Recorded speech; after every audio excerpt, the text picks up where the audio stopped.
Aujourd'hui, on distribue les cadavres. Le soleil pénètre à travers la verrière de l'amphithéâtre des morts de l'Académie de médecine. Il y a beaucoup de monde. Les professeurs en blouse blanche, des étudiants de toutes les couleurs. Et nous, les cadavres,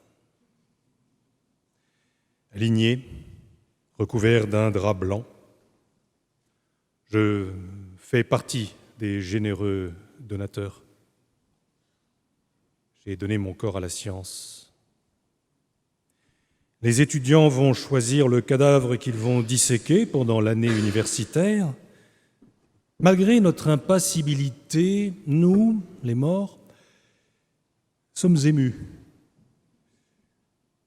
Des chiens abandonnés dans un refuge de la SPA qui attendent un maître. Les étudiants nous inspectent. À cause du drap qui nous recouvre le visage, nous ne les voyons pas, nous les sentons nous frôler. Mon bras vient de glisser du brancard.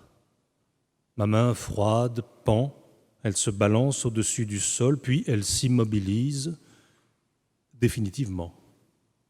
Comme sur le tableau de David, le bras de Marat, hors de sa baignoire. Une main tiède a pris la mienne, l'a reposée sur la civière le long de ma cuisse avec beaucoup de délicatesse. J'ai compris que j'allais être adopté. La main est douce. Elle doit appartenir à une étudiante, je l'imagine fine et gracieuse. Nous allons passer une année ensemble. Peut-être une histoire d'amour entre une jeune vivante et un vieux mort. Je voudrais être son cadavre exquis. Elle va me découvrir dans les moindres recoins de ma peau. Elle va fouiller à l'intérieur. Moi qui ai passé ma vie à raconter des blagues, à faire des pirouettes, à me déguiser en clown. Moi qui gardais tout à l'intérieur, cette fois, je ne vais rien pouvoir cacher. Une autopsie, c'est pire qu'un striptease.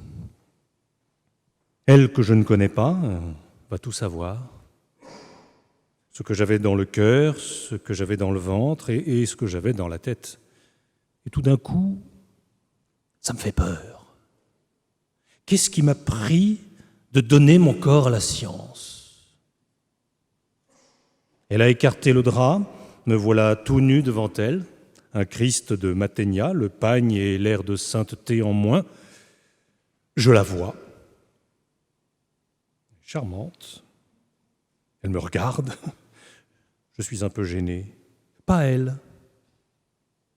J'ai été plongé dans le formol comme les cornichons qu'on conserve dans le vinaigre. Moi qui aimais être bronzé, je suis servi. Je suis marron. Je me souviens des retours de vacances à la mer. Je me croyais irrésistible. Je voulais que tout le monde le remarque avant que le bronzage ne disparaisse. Alors j'allais voir tout le monde. Et plus tard, j'ai découvert que vieux, même bronzé, on reste moche. Je suis resté chez moi.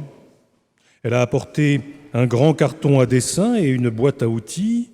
Elle ouvre sa boîte, sort des rugines, des burins à os, un burin à crâne, une scie vibrante avec extracteur, des pinces à disséquer, une pince costotome et des bistouris.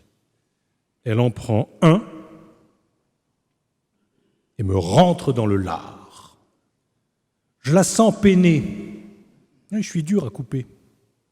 Avant, je devais être tendre comme un gigot d'agneau. Maintenant, je suis coriace. Plutôt viande des grisons. Va-t-elle me trouver à son goût? Je vais l'appeler Égoïne. Elle est entrée dans ma vie avec une lame. Peut-être d'abord celle d'un coupe-papier pour mes livres, maintenant avec une scie pour en savoir plus. Après avoir découpé mes livres, elle va me découper en vrai, taillée dans le vif du sujet. Elle va écrire mes mémoires avec son bistouri. Égoïne s'intéresse d'abord à mes mains. Elle remarque tout de suite que je n'ai pas d'alliance, Ma première alliance, je l'avais jetée par la fenêtre de ma voiture dans la campagne lors d'une scène de ménage avec ma première femme. C'était pendant notre voyage de noces. Le « Just Married » sur le coffre arrière n'était pas effacé. Elle examine les lignes de ma main, ma longue ligne de vie se termine par un point d'exclamation. Elle a vu tout de suite que je n'étais pas un manuel. Mes mains sont assez fines, pas abîmées. Avec mes mains, j'ai joué au docteur avec mes cousines. J'ai démonté les moteurs de mes motos. Je n'ai pas toujours réussi à les remonter. Avec mes mains, j'ai caressé des vaches. J'ai tenu des fourches à betteraves, à foin et à fumier pour faire la litière des vaches qui me toisaient. Avec mes mains, j'ai joué à la main chaude. J'ai pressé amoureusement celle des filles dans l'obscurité des cinémas. Plus tard, dans l'obscurité d'un lit, avec mes mains, je caressais leur joli corps. Égoïne est partie en emportant ma main droite. J'ai toujours eu horreur qu'une femme me prenne la main. J'avais une trouille bleue qu'elle ne me la rende pas. J'avais ma main dans son sac. Arrivée chez elle, elle l'a posée sur son piano. Elle s'est mise à rêver. Elle l'imagine avec un stylo qui lui écrirait un poème. Elle voit mes doigts remuer, jouer du piano. Heureusement, elle ne m'a pas entendu massacrer Chopin.